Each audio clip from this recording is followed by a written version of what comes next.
Hello friends, welcome back to our channel. இன்றைக்கி நம்ம கவி வீட்டு சமையலில் ஹோட்டல் ஸ்டைலில் வந்துட்டு சிக்கன் கிரேவி இல்லை சிக்கன் சுக்கா வந்து எப்படி பண்ணலாம் அப்படின்றது தான் பார்க்க போகிறோம். நீங்கள் நம்ம சேனலுக்கு புதுசுனா நம்ம சேனலை மறக்காமல் சப்ஸ்கிரைப் பண்ணிக்கோங்க. பக்கத்தில் இருக்க பெல் பட்டனையும் மறக்காமல் ப்ரெஸ் பண்ணிக்கோங்க. அப்போ தான் நான் போடுற வீடியோலாம் உங்களுக்கு ரெகுலராக வரும். இப்போ வாங்க வீடியோக்குள்ளே போகலாம். ஓகே, நான் வந்துட்டு இஞ்சி பூண்டு பேஸ்ட் வந்து அரைச்சி வச்சுருக்கேன். இதில் வந்து நான் ஒரு 3 தக்காளி, மீடியம் சைஸ் உள்ள தக்காளி, ஒரு கொத்து வந்துட்டு கொத்தமல்லி போட்டு சேர்த்து அரைச்சி வச்சுருக்கேன். ஸோ நெக்ஸ்ட் வந்து என்ன பண்ணலான்னு பார்க்கலாம். இந்த சிக்கன் வந்துட்டு 1.5 கிலோ சிக்கனு. இதுக்கு வந்துட்டு தயிர் ஒரு பாக்கெட் ஊற்றிருக்கேன். 1/2 ஸ்பூன் அளவுக்கு மஞ்சத்தூள் போட்டு மிக்ஸ் பண்ணி வச்சுருக்கேன். இதோட வந்துட்டு என்ன நான் சேர்க்குறேன் அப்படின்னா இஞ்சி பூண்டு பேஸ்ட்டு.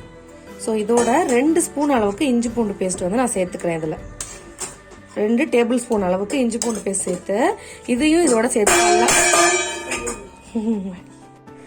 இதையும் வந்துட்டு இதோட வந்துட்டு நல்லா மிக்ஸ் பண்ணிக்கிறேன். நான் இது ஒரு 1/2 அன் ஹவர் போல ஊறட்டும். இது நல்லா ஊறணும். ஒரு 1/2 மணி நேரம் போல. 1/2 மணி நேரம் ஊறினதும் நம்ம வந்துட்டு வெங்காயம் வதக்கிட்டு அதில் வந்து இதை சேர்த்துடலாம். ஸோ இது ஊறும் நல்லா ஊறட்டும். இது நான் ஃபர்ஸ்ட் சட்டி காஞ்சதும் ஒரு 3லேருந்து ஒரு 3.5 ஸ்பூன் அளவுக்கு டேபிள் ஸ்பூன் அளவுக்கு எண்ணெய் ஊற்றிக்கிறேன். இதுக்கு வந்து எண்ணெய் கொஞ்சம் அதிகமாகவே தேவைப்படும். ஸோ எண்ணெய் நல்லா காயட்டும். இப்போ எண்ணெய் நல்லா காஞ்சிட்டு, எண்ணெய் காஞ்சதும் இதில் வந்துட்டு பிரிஞ்சி இலை, பட்டை, 3 கிராம்பு, 3 ஏலக்காய் போட்டு நல்லா வந்து வறுத்துக்கலாம். இது நல்லா பொரிஞ்சதும், கிராம்பு வந்து வெடிக்கும், ஸோ கேர்ஃபுல்லாக வந்துட்டு பண்ணுங்க. இது நல்லா பொரிஞ்சதும் ஒரு 3 பெரிய வெங்காயம், அதோட வந்துட்டு ஒரு பச்சை மிளகா கட் பண்ணி வச்சிருக்கேன். காரமா இருந்துச்சுன்னா 1/2 மிளகா கூட போட்டுக்கோங்க. ஏன்னா நம்ம வந்துட்டு இதுல காரப்பொடி மஞ்சத்தூள்லாம் தனியா இன்னும் போடணும். ஸோ இது நல்ல கோல்டன் கலரா வதங்கணும். இந்த வெங்காயம் நல்லா ஃபைனா வதங்குற வரைக்கும் வெயிட் பண்ணுவோம். நான் வதக்கிட்டு காட்டுறேன். ஸோ வெங்காயம் வந்துட்டு நல்லா ஃபைனா வந்துட்டு வதங்கிடுச்சு. இதுதான் வந்து இந்த கிளாஸ் மாதிரி இருக்கும் அந்த வெங்காயம். ஸோ இப்படி ஆயிடுச்சுன்னா நல்லா ஃபைனா வதங்கிடுச்சுன்னு அர்த்தம். இந்த ஸ்டேஜ்ல நம்ம அரைச்சி வச்சிருக்க தக்காளி கொத்தமல்லி பேஸ்ட்டை வந்துட்டு இதுல ஆட் பண்ணிடலாம். இந்த தக்காளி பேஸ்ட் வந்து நல்லா இதோட வதங்கி திரும்பி வந்துட்டு கெட்டியாகணும். நல்ல கெட்டியா வந்துட்டு பொலன்னு உதிரியா வந்ததுக்கு அப்புறம் நம்ம சிக்கன் ஆட் பண்ணணும். ஸோ இதுல உள்ள தண்ணி எல்லாமே எவாபரேட் ஆகி நல்லா வதங்கி வரணும். நான் வதங்கினதும் உங்களுக்கு காட்டுறேன். ஸோ நம்ம அரைச்சி ஊற்றின தக்காளி வந்து தண்ணி ஃபுல்லா வதங்கி இந்த அளவுக்கு வெங்காயத்தோட நல்லா பிறண்டு வந்துருச்சு. ஸோ இந்த ஸ்டேஜ்ல வந்துட்டு நம்ம மசாலாலாம் ஆட் பண்ணிக்கலாம்.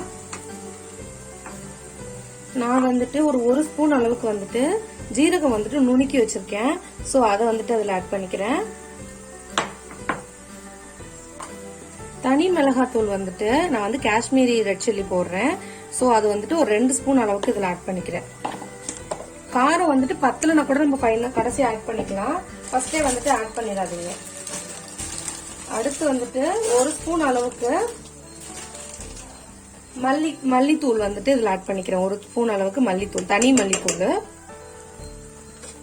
ஃபைனலா வந்துட்டு கரம் மசாலா வந்துட்டு ஒரு 1/2 ஸ்பூன் அளவு கரம் மசாலா ஆட் பண்ணிக்கிறேன். ஸோ இது எல்லாத்தையும் வந்து நல்லா பச்சை வாடை போகிற அளவுக்கு நல்லா வதக்கிக்கலாம். ஒரு 2 நிமிஷம் வதக்கிட்டு நான் காட்டுறேன். ஸோ நல்லா வந்துட்டு ஃபைனா வந்துட்டு நம்ம இந்த பச்சை வாடை போகிற அளவுக்கு மசாலா எல்லாத்தையும் வதக்கியாச்சு. இப்போ வந்துட்டு உப்பு ஆட் பண்ணிக்கலாம். நான் ஒரு 1 ஸ்பூன் அளவுக்கு உப்பு ஆட் பண்றேன். பார்த்துட்டு அதுக்கப்புறம் நான் வந்து உப்பு ஆட் பண்ணிக்கிறேன். ஏன்னா ஏற்கனவே வந்துட்டு நான் வெங்காயம் வதக்கும் போது ஒரு 1/2 ஸ்பூன் அளவுக்கு உப்பு போட்டு தான் வதக்குனேன். ஸோ இது நல்லா பார்த்துட்டு நான் அதுக்கப்புறம் வந்து வதக்கிக்கிறேன். ஸோ இப்போ இந்த ஸ்டேஜ்ல நம்ம வந்துட்டு எடுத்து வச்சிருந்தோம் இல்லையா சிக்கன் வந்துட்டு ஒரு 1/2 அன் ஹவர் ஊற வச்சிருந்தோம் இல்லையா, அந்த சிக்கனை வந்துட்டு இதுல ஆட் பண்ணிடலாம். அந்த சிக்கன்ல வந்து நான் தயிர், மஞ்சத்தூள், இஞ்சி பூண்டு பேஸ்ட் போட்டு கலந்து 1/2 மணி நேரம் ஊற வச்சிருந்தேன். ஸோ அதை வந்துட்டு இதுல சேர்த்துடலாம். நான் வந்துட்டு இதை வாஷ் பண்ணல. தயிரோட இருக்க சிக்கனை நான் அப்படியே வந்து இதுல ஆட் பண்ணிக்கிறேன் தயிரோடையே. ஏன்னா தயிர் வந்துட்டு ஒரு கிரீமினஸ் கொடுக்கும்.